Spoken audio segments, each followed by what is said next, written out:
السلام عليكم ورحمة الله وبركاته. ازيكم يا حبايبي؟ عاملين ايه؟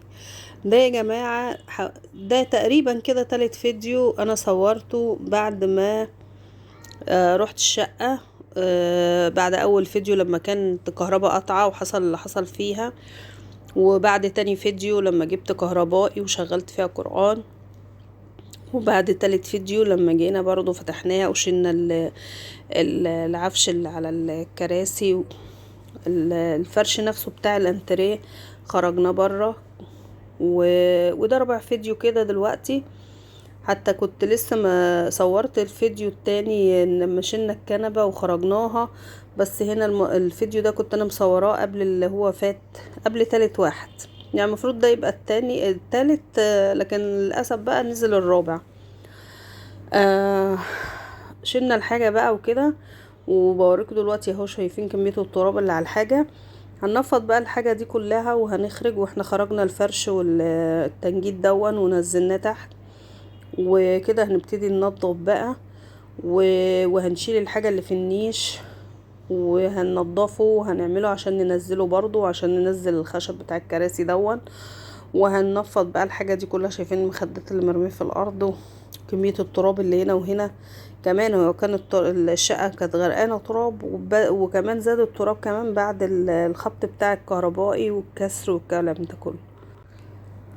زي ما انتوا شايفين اهو، انا كده داخلة دلوقتي اهو. صورنا الكراسي بعد ما شلناها وداخلة كده في الأوضة اهي، بوريكم الكهرباء اهي والكسر اهو بتاع الكهربائي.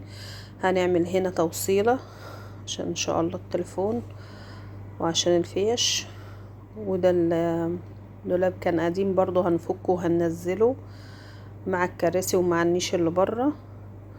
هننفض ده كله. شايفين كمية التراب وكمية البهدلة اللي في الشقة، وكمية التراب اللي على الحيطان. شايفين كل ده؟ ان شاء الله ربنا يعيني بقى عليه وربنا يرزقني ويقويني كده ان كل حاجة تتظبط، وان انا اعمل الشقة كده. وبرضو ان شاء الله هبقى معاكم واحدة واحدة برضو في التوضيب بتاعها، في النظافة بتاعتها الاول، وبعد كده هبقى معاكم برضو واحدة واحدة وانا بعمل فيها اي حاجة.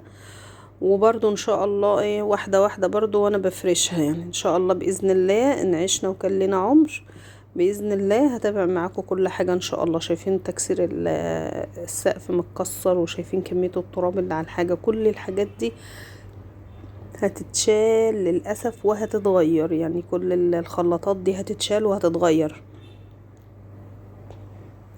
ده المطبخ بقى اللي خلاني بقيت اخاف اخش فيه، بس هي دخلت يعني الحمد لله، جمدت قلبي كده ودخلت.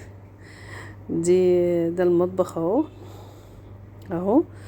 وهنا الحاجة اللي على الترابيزة دي اللي انا بسمعها بتقع، وللأسف هي ما بتقعش، يعني بخش الاقيها زي ما هي اهي. الحاجة دي حاجات ألمونيا كانت ملمومة، وكنا سايبينها كده على اساس هنتصرف فيها، بس برضو سيبنا الشقة وهي زي ما هي كده.